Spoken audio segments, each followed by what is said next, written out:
They've quit the UN Human Rights Council. It is the first time a member has voluntarily left the body since it was founded 12 years ago. Ambassador Nikki Haley said she was fed up with the body's anti-Israel obsession. The council this year alone passed 5 resolutions condemning Israel, more than the regimes of Iran, Syria, and North Korea combined.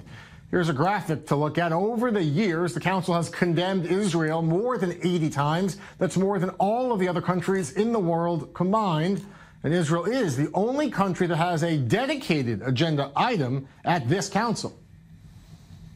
There is no fair or competitive election process, and countries have colluded with one another to undermine the current method of selecting members. And the council's continued and well-documented bias against Israel is unconscionable. I want to make it crystal clear that this step is not a retreat from human rights commitments.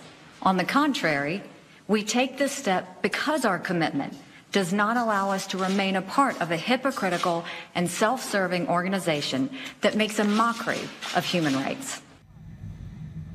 Back in the studio with our guest, Mohammed. Since taking office, Trump really has gone hard at the UN. He has slashed the budget contribution, withdrew from UNESCO, now withdrew from the Human Rights Council. Is this an opportunity for the Palestinian leadership, for Mahmoud Abbas, to really get attention at the UN, to lobby the international community as the U.S. withdraws? Well, the Palestinians consider the UN one of the major outlets that they can sell and market their cause, and call for an international conference supporting further negotiations with Israel. However, they believe that these steps taken by President Trump and his administration are counterattacking them and trying to block their efforts. And in fact, the Secretary General of the Palestine Liberation Organization, Dr. Saib Erekat, came out just moments ago with a statement saying that the U.S. decided to side on the side of the powerful, the aggressor, and the occupation. And yesterday, the Palestinian Foreign Ministry said that this decision by the U.S. is a reward to Israel and its occupation. Prime Minister Netanyahu has repeatedly called this council a circus of the absurd.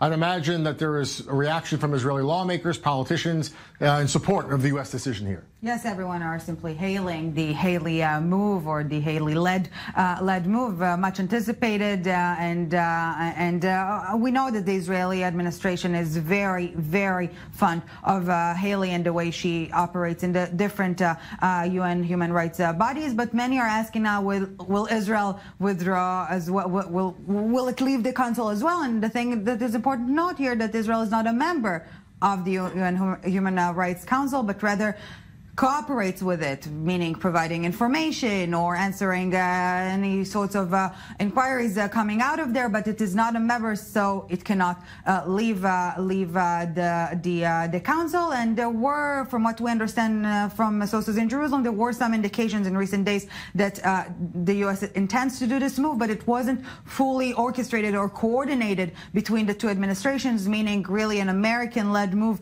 and not one pushed or promoted by Jerusalem.